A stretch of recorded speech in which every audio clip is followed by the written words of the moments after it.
ദുരിതാശ്വാസ നിധിയിലേക്ക് കൈയയച്ച് സാധാരണ ജനങ്ങൾ സംഭാവന നൽകുകയാണ്. ആ ജനങ്ങളെ അതിൽ നിന്ന് പിന്തിരിപ്പിക്കുക എന്നൊരു ദുഷ്ടലക്ഷ്യം ഇതിൻ്റെ ഭാഗമായിട്ടുണ്ട്.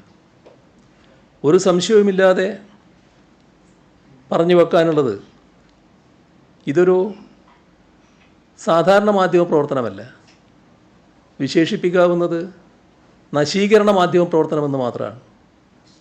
ഈ നശീകരണ മാധ്യമ പ്രവർത്തനം സമൂഹത്തിനെതിരായ കുറ്റകൃത്യമാണ്.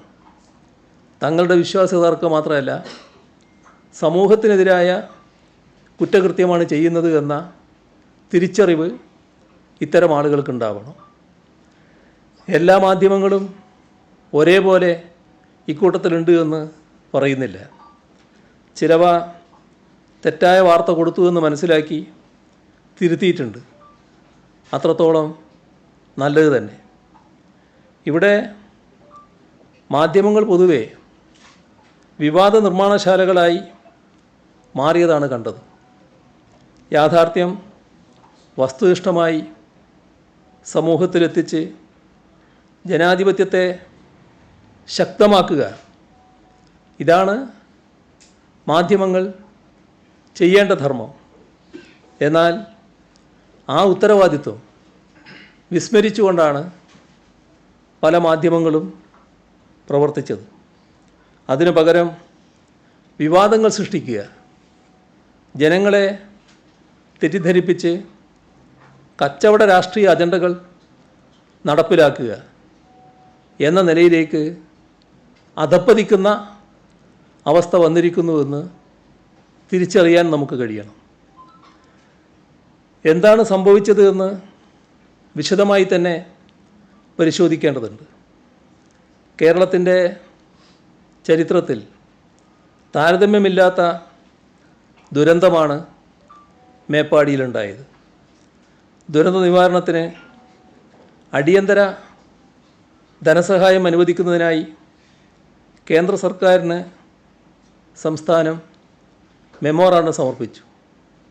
ആ മെമ്മോറാണ്ടത്തിലെ കണക്കുകൾ ചെലവിൻ്റെ കണക്കായി വ്യാഖ്യാനിച്ചാണ് വ്യാജ വാർത്ത ഉണ്ടാക്കിയത്. ഏത് വിധേനയും സംസ്ഥാന സർക്കാരിനെ അപകീർത്തിപ്പെടുത്തുക എന്ന ലക്ഷ്യം നേടുന്ന ത്വരയിൽ ദുരന്തത്തിൻ്റെ ഇരകളായ മനുഷ്യരെയാണ് ദ്രോഹിച്ചിരിക്കുന്നത് എന്ന് മനസ്സിലാക്കാനാവണം. ദുരന്ത നിവാരണ സംവിധാനങ്ങളുടെയും ദുരിതാശ്വാസ നിധികളുടെയും വിശ്വാസ്യത തകർക്കുന്നതിനായി നടത്തുന്ന വ്യാജ പ്രചരണങ്ങൾ വലിയ പ്രത്യാഘാതങ്ങളാണ് സമൂഹത്തിലുണ്ടാക്കുക.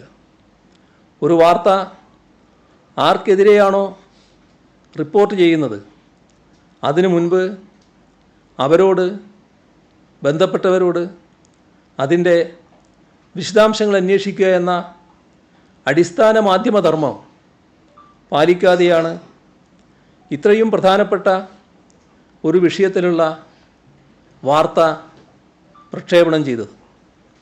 ബഹുമാനപ്പെട്ട ഹൈക്കോടതി മുൻപാകെയുള്ള മെമ്മോറാണ്ടത്തിലെ ഹൈക്കോടതി മുൻപാകെ സമർപ്പിച്ചതാണത്. ആ മെമ്മോറാണ്ടത്തിലെ വസ്തുതകൾ സ്വയം മനസ്സിലാക്കാൻ കഴിയാത്തവരുണ്ടാകാം. അങ്ങനെയുള്ളവരുണ്ടെങ്കിൽ അതിനാവശ്യമായ വൈദഗ്ധ്യമുള്ളവരോട് ചോദിച്ച് തിരിച്ചറിയാനുള്ള സത്യസന്ധത കാണിക്കണ്ടേ? ആ സത്യസന്ധത ഇവിടെ കാണിക്കാൻ തയ്യാറായില്ല എന്നതാണ് നാം കാണേണ്ടത്. കേന്ദ്ര സർക്കാർ പുറപ്പെടുവിച്ച മാനദണ്ഡങ്ങൾ കൃത്യമായി പാലിച്ചുകൊണ്ട് തയ്യാറാക്കിയ മെമ്മോറാണ്ടമാണ് കേരളം നൽകിയത്. അതിനെ ദുർവ്യാഖ്യാനം ചെയ്ത് ധൂർത്തും അഴിമതിയുമാണെന്ന് ജനങ്ങളെ തെറ്റിദ്ധരിപ്പിച്ച് സർക്കാരിനെതിരെ തിരിക്കാനാണ് വ്യാജ വാർത്തക്കാർ ആഗ്രഹിച്ചത്.